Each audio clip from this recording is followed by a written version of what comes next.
Dr. George Friedman from Geopolitical Futures, thanks for joining me. Thanks for having me. So let's chat about the good old USA. Americans are, I think, getting fed up and tired of overseas wars. Politically, it's hard to extract ourselves from global conflict. How do you see politicians over the next 4 years or so dealing with this disconnect? Well, I'd like to start by pointing out that the United States was created because it involved itself in a foreign war.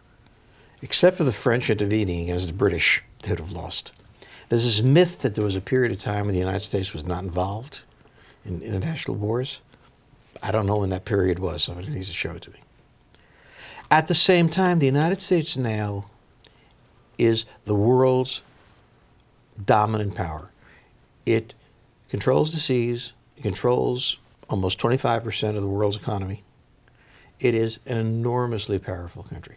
It is an empire, if you want to call it that, and that's a bad name in the United States because you don't want to be an empire, but we have global influence and we're the only country that does.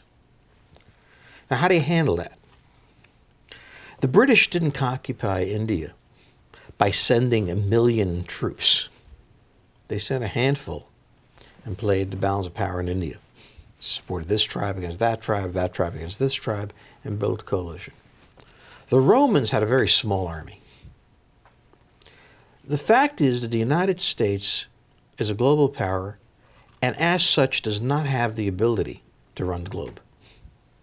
It has to decide what's important and what's not, and has to use its own military power very sparingly with the understanding that the interests of these other countries you're defending is more something they have to care about than you have to care about. The idea that we're going to intervene in order to create peace, well, that means you're intervening against someone and for someone. You better be sure you have the force to do it. In other words, we really have to have a more sophisticated understanding of military intervention. We lost Vietnam. We did badly in Afghanistan. We did badly in Iraq. And yet there are still people who say, we're going to go in there and take care of ISIS. Right. We haven't had a win, a clean win, since World War II, because we are constantly intervening with insufficient force against countries with overwhelming interest in seeing us fail.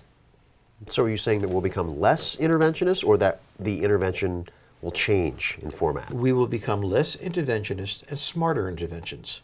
To intervene and lose is about the worst thing you can do.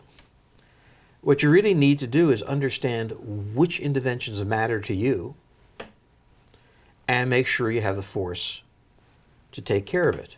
We cannot seem to get over the myth of American omnipotence. And this is funny on both sides, because you'll find liberals who want to end human rights violations advocating action, and you will find right-wingers advocating intervention, and none of them sit down and examine the military reality. And as a result, we have very bad outcomes. But the United States is a very small empire. This is a very young empire. It didn't become the old world's only global power until 1991. And it's been 25 years. And we are, I think, coming out of the jihadist wars with a greater understanding both of the limits of our power and the need for other countries to carry the burden of their own security. We can support countries to do this if we wish to, but we cannot simply enter a region as large as the Middle East. The Islamic world is 1.7 billion people with 60,000 troops, or whatever we're going to send, okay, and expect to win. So it's very important that we understand that military intervention is the last resort. Not because I'm morally opposed to it, because you need to win. And many times you just don't have the power to do so, just wishful thinking. Well, what about regions like Europe, particularly Eastern Europe and Asia, where we have been the de facto protector of those regions? Well, de facto is an interesting concept. It basically means that we made promises and sometimes could keep them, and sometimes not. We have one interest that has been in place for a century. that no single power dominate Europe. Why? Because if you took all of Europe, you have Russia's great national resources, you have European technology, you combine the two, they can challenge us globally. So when it looked like the Germans were going to overrun the British and the French, we intervened in World War I. When France collapsed against all expectations, we intervened in World War II. In the Cold War, we didn't wait to intervene. We stayed there to block the Soviets. This is our one overriding interest. The kind of government that China has is not an overriding interest for the United States, and we can't do anything about it. Right. We can't invade China. We can keep China from extending its military power outward with the Navy, but they're much less of a threat than it looks like. The most important thing to remember is that we are in an extraordinarily fortunate position. We export only 13% of our GDP, about 40% of that to NAFTA. And what happens in the rest of the world matters less to us than to any other country. If we have North America, we have self-sufficiency and a highly vibrant market. Mexico is the 11th largest economy in the world. We have this myth of Mexico as backward or something, but it's really a strange myth. Canada is an advanced industrial power with us.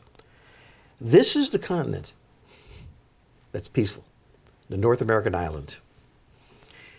And South America has interesting possibilities too.